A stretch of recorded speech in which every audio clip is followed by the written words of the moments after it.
Welcome back to The Expert's Edge. As a former longtime resident of Las Vegas, Nevada, I feel uniquely qualified to advise you on why you should avoid moving there at all costs. Don't get me wrong, I love the city and all the debauchery it has to offer, but I also know firsthand the many pitfalls of living in Sin City that tourists never experience. From the oppressive heat to the neon overload, living in Vegas can be an exercise in gluttony for punishment. If you're even considering a move to this den of gamblers and showgirls, allow me to dissuade you with my top reasons to give Vegas a hard pass. Let's face it, Vegas sells an illusion of glamour and excess that rarely matches reality. Behind the flashy facades and choreographed fountain shows lies a barren desert town with little soul. Don't get me wrong, Vegas can be an amusing distraction, but living there long-term, the glitz wears thin pretty quickly. The shows are pricey, the food is mediocre, and good luck finding activities that don't involve dumping cash into a slot machine. Traffic is horrendous, thanks to poor city planning and drivers more aggressive than a great white during feeding time.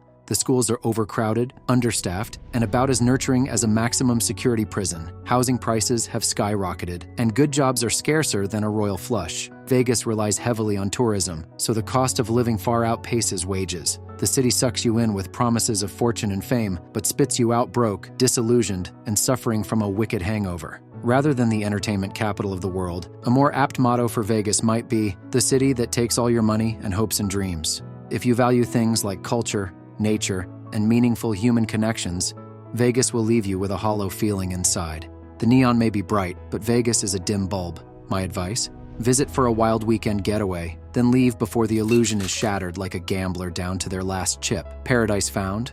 More like paradise lost. Let's start with reason number 1. The Nevada heat is unbearable. Las Vegas sits in the scorching Nevada desert, just 2 hours from Death Valley, aka the hottest place in North America. If you think you can handle the heat, think again. This isn't your average summer warmth. We're talking surface of the sun hot. In Vegas, you'll melt faster than a snow cone in July. Every day is a sauna, and your AC bill will be higher than the Bellagio's electric bill. Venturing outside is like walking into an open oven. The sidewalks are hot enough to fry eggs on, and you'll need industrial-strength sunscreen just to make it to your car. The oppressive heat also brings health issues. Dehydration and heat stroke are common, especially if you're enjoying too many cocktails by the pool. The hot weather also aggravates breathing problems and allergies. If intense heat and constant sweating don't appeal to you, Vegas should be at the bottom of your list. There are a few hot months from May through September where temperatures regularly top 100 degrees Fahrenheit. The rest of the year isn't much better, with average highs still in the 80s.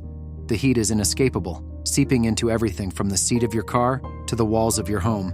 Running errands turns into a strategically planned military operation to minimize time outside. If you're not a lizard or cactus, the Vegas heat will drain you. While the nightlife and entertainment are hot, the actual temperature is anything but. My advice? Save your money and visit in the winter. Your internal thermostat will thank you. The next reason is, the traffic and congestion is terrible.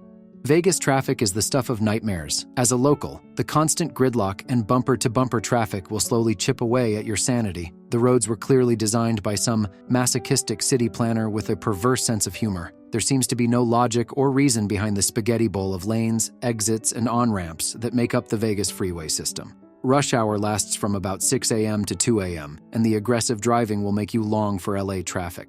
Expect near-daily multi-car pileups that bring the whole system to a standstill.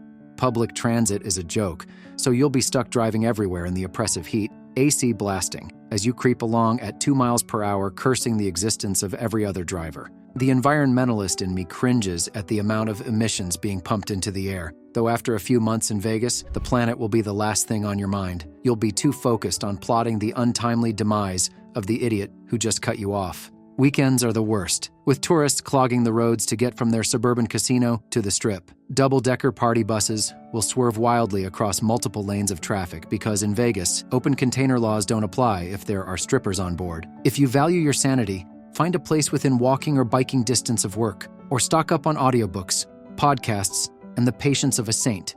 Vegas traffic requires the fortitude of someone trekking across the Sahara and will transform even the most zen driver into a raving lunatic. You have been warned. Reason number 3 is that the cost of living is quite high. Moving to Vegas for the cheap cost of living? Think again. This desert oasis has become an overpriced tourist trap. Housing costs have skyrocketed. Back in the day, you could snag a McMansion for pennies on the dollar. Now, good luck finding any decent place under $300,000. Rent isn't much better. A one-bedroom will set you back at least $1,000 per month, and that's for a place without bullet holes or a meth lab next door. Utilities are through the roof, literally and figuratively, thanks to the scorching summers. My AC runs non-stop for months, and my power bill looks like a Vegas casino chip. Big, round numbers. Water isn't cheap either in this dry, thirsty city. Ever wonder why the Bellagio fountains only run at night? It's not for ambiance, it's to avoid evaporation in the daytime heat. You'll shell out a fortune for basic essentials. Groceries cost more since everything has to be trucked in from far away.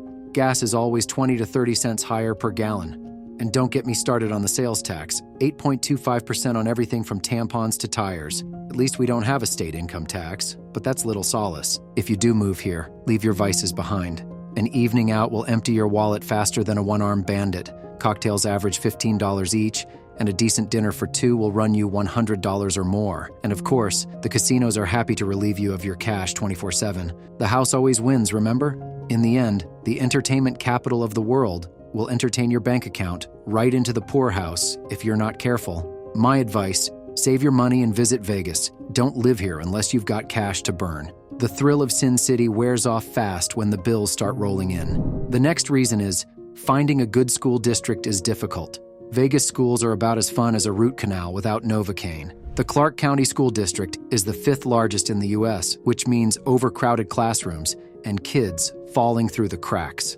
Not exactly an ideal learning environment for little Johnny or Susie. Teachers in Vegas make peanuts, around $30K per year. Can you really blame them for not giving 110% when they're barely scraping by? Heck, I'd be half asleep too if I had to drive 2 hours through bumper-to-bumper traffic in the blistering heat, just to babysit a bunch of hormonal teens for a few hours. Sure, CCSD has some good schools, mostly in the nicer burbs, but unless you've got the bank account of a high roller, living near one of those schools probably isn't in the cards. For us regular folks, you're stuck choosing between meh and blesh. Private schools are always an option, if you don't mind shelling out college tuition prices for kindergarten. Charter schools, magnet schools, online schools, Vegas has got them all.